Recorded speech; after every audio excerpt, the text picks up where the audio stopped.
أعوذ بالله من الشيطان الرجيم. بسم الله الرحمن الرحيم. الحمد لله رب العالمين والصلاة والسلام على أشرف الأنبياء والمرسلين وبعد فالسلام عليكم ورحمة الله وبركاته.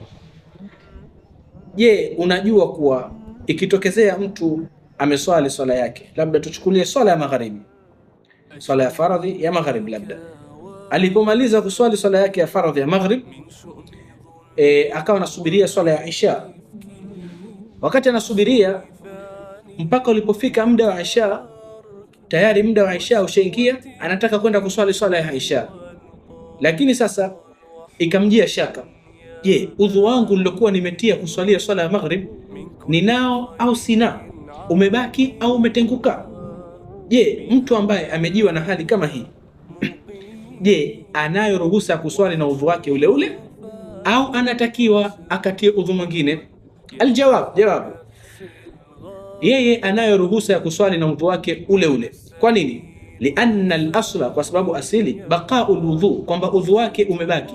Hakuna kitu kinachoonyesha kwamba udhu wake tayari umeshaharibika. Wakila, na imesemwa, yalzamuhu an yuida wudhuahu, inamlazimika aurejee udhu wake.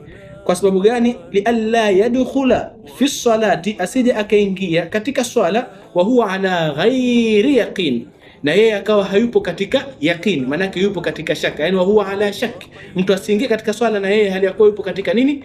Katika shaka. Hii ni masala nzuri sana, izingatie, ihifadhi. Usiache kusubscribe channel yetu Nasor_Riyami_TV, kulike, kushare, kucomment.